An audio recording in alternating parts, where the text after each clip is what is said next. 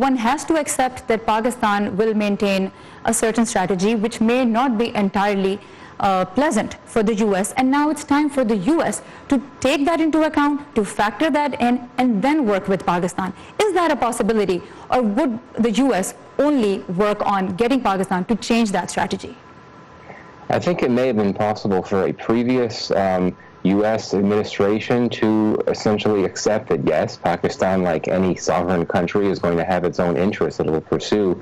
But the Trump administration is different. It takes a very harder line. It is all about America first. And I simply don't think it will accept that argument that Pakistan has a right to have its own interests and its own strategy, even if it conflicts with that of the United States. All right.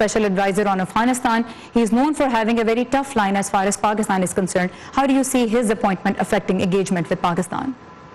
I mean, to me, the appointment of Khalilzad indicates that the U.S. is taking the idea of peace talks in Afghanistan much more seriously, but at the same time, that the U.S. feels that Pakistan really should not play a role, or should not play as much of a role in that process, simply because, indeed, Khalilzad has been so critical of Pakistan, and I think that it would be very difficult to assume that he would be able to work with Pakistan in this effort to get the Taliban to the peace table.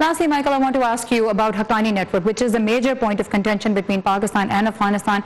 And today, the Afghan intelligence agency announced that 11 Haqqani operatives were arrested in an operation in Kabul. What would you say about the timing of this arrest? Well, it's very striking. Just as the timing was striking, how the death of Jalaluddin Haqqani was announced, just before the arrival of Pompeo in Pakistan. Look, I think that if true, I mean, the arrest of these Haqqani members in Kabul amplify how, this Haqqani network issue is really at the crux of the tensions in U.S.-Pakistan relations, and that according to the U.S. government, the Haqqani network faction of the Taliban is really the biggest threat to American forces in Afghanistan, and that's why there's a need, in the view of the U.S. government, for Pakistan to target those Haqqani members that happen to be in Pakistan. And there are Haqqani network members in Pakistan, despite what Pakistan may say.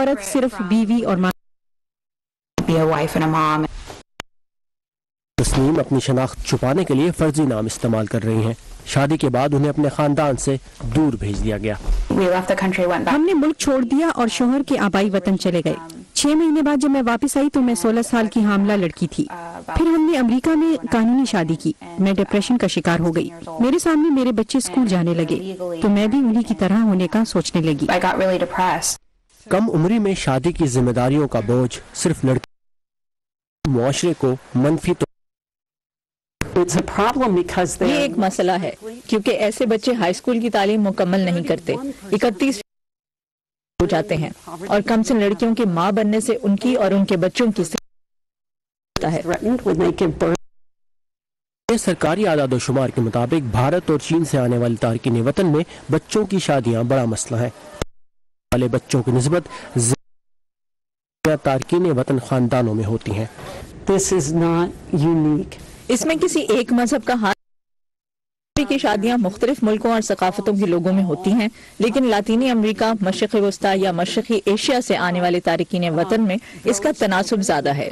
جن بچوں کے والدین بھی امریکہ میں پیدا ہوئے ان میں بھی یہ تناسب کہیں زیادہ ہے. جب انہوں نے طلاق لے لی مجھے لگا مجھ سے میری تعلیم چھین لی گئی ہے. آج تک میں تعلیم میں ہوں. 37 سالہ تسنیم کے بچے اب بڑے ہو گئے ہیں اور انہوں نے حال ہی میں دوبارہ سے شادی. اس موڑ تک پہنچنا کسی سے اس کی آزادی چھین کر اسے دوبارہ مکمل نہیں کیا جا سکتا. الزبتھ لی کے ساتھ مختلف ملکوں سے آنے والے پناہ گزینوں کو امریکی حکومت نے قومی سلامت دیتے ہوئے ان کی تعداد میں، لیکن بہت سے امریکی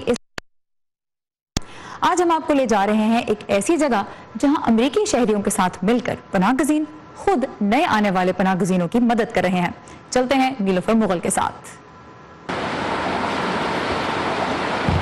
11 سالہ سحر اور اس کے بہن بھائی آج یہاں پر ایتھیوپیا سے آنے والے ایک پناہ گزین خاندان کے لیے یہ اپارٹمنٹ تیار کر رہے ہیں.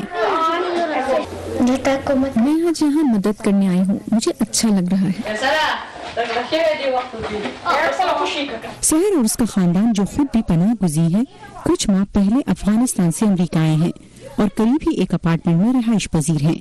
انہیں بھی اسی طرح کا تیار اور سجا سجایا گھر ملا تھا.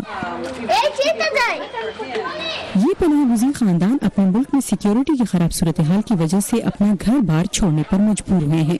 ان رضاکاروں کا کہنا ہے کہ وہ یہاں مدد کر کے خود کو دی جانے والی مدد کا شکریہ ادا کرنا چاہتے ہیں. بہت اچھا لگ رہا تھا جب میں نے یہاں پڑھنا آیا تھا تو بالکل کنفیوز تھا کہ کیا ہونے والا ہے. نیا زندگی ہے.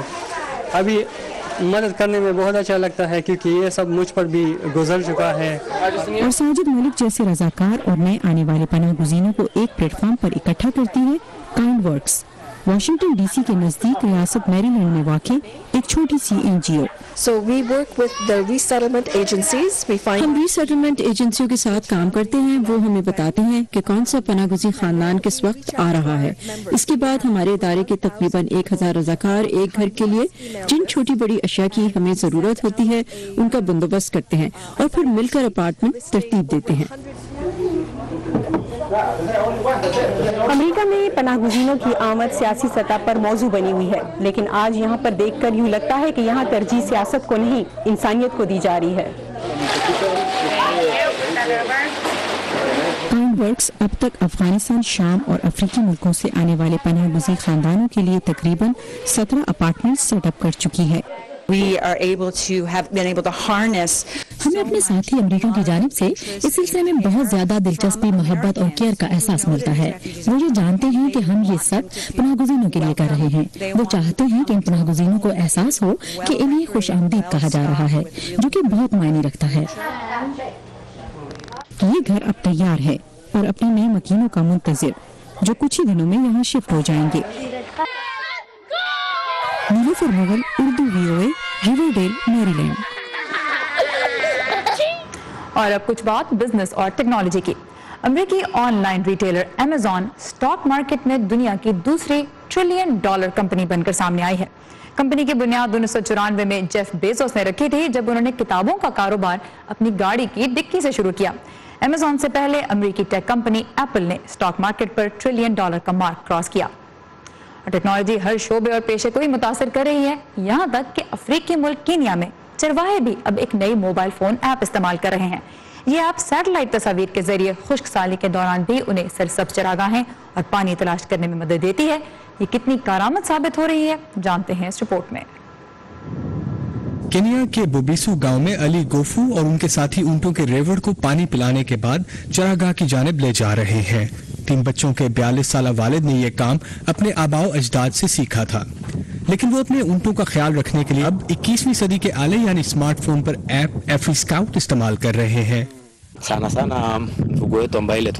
پہلے ہمیں چراگاہوں کی تلاش میں خاصا سفر کرنا پڑتا تھا، لیکن اس سال فروری سے ہم نے ایفری اسکاؤٹ کو سمجھنا شروع کیا ہے اور ہمارے کچھ لوگ اس کا استعمال جانتے ہیں اور یہ ہمارے لیے مددگار ہے۔ اب ہم چراگاہوں تک زیادہ تردد کے بغیر پہنچ سکتے ہیں۔ ابھی ہم پانی کے ذخیرے سے واپس آ رہے ہیں اور جلدی گھروں کو واپس جا رہے ہیں کیونکہ ہمیں بہتر چراگاہ کا پہلے سے علم ہے۔ ایفری اسکاؤٹ کو غیر سرکاری امریکی تنظیم پروجیکٹ کنسرن انٹرنیشنل نے بنایا ہے۔ ٹیم کے اندازوں کے مطابق 2 کروڑ 25 لاکھ افریقی چرواہے اوسطاً ہر سال اپنے 1/4 ریوڑ سے ہاتھ دھو بیٹھتے ہیں۔ یہ ایپ انہیں سرسبز چراگاہوں اور پانی کے متعلق بتاتی ہے اور جنگلی جانوروں سمیت دیگر خطرات سے آگاہ بھی کرتی ہے۔ اب ہم بہتر چراگاہوں اور پانی تک پہنچ سکتے ہیں جہاں کسی بیماری کا خطرہ نہ ہو۔ چراگاہوں تک رسائی کے لیے مقابلہ کبھی کبھی مہلک لڑائیوں کا باعث بھی بن جاتا ہے، لیکن جب سے چرواہوں نے اس ایپ کا استعمال شروع کیا ہے تب سے نہ صرف پرتشدد واقعات میں واضح کمی ہوئی ہے بلکہ چرواہوں کے درمیان تعاون میں اضافہ بھی دیکھا گیا ہے۔ ایپ کے بانی ادارے کی نمائندہ برینڈا وانڈیرا کا کہنا ہے کہ مویشی چرانے کی منصوبہ بندی کی حوصلہ افزائی سے موسمیاتی تبدیلی کے اثرات سے نبرد آزما ہونے میں بھی مدد ملے گی۔ ایفری اسکاؤٹ کے استعمال سے چرواہے دیکھ سکتے ہیں کہ کون سے ایسے مقامات ہیں جو مویشی چرانے کے لیے موزوں ہیں اور وہ اپنے ریوڑ ان مقامات سے بچا سکتے ہیں جو موزوں نہیں۔ ایسا کرنے سے بنجر مقامات کو پھلنے پھولنے کا وقت مل جاتا ہے اور رقبے کا بہتر استعمال بھی ممکن ہوتا ہے، جس سے ماحولیاتی تبدیلی کے اثرات کم کرنے میں مدد ملتی ہے۔ PCI نے یہ ایپ ایتھیوپیا اور تنزانیہ میں بھی متعارف کرائی ہے جہاں اس کے مثبت نتائج سامنے آئے ہیں۔ فیتھ لیپیٹس کی رپورٹ۔ اور اس کے ساتھ ہی ختم ہوتا ہے ہمارا آج کا ویو 360۔ فیڈ بیک کے لیے آئیے facebook.com/VOA اردو کے پیج پر اور تازہ ترین خبروں کے لیے لاگ آن کیجیے ہماری ویب سائٹ urduvoa.com پر۔ سارا زمان کو اجازت دیجیے، خدا حافظ۔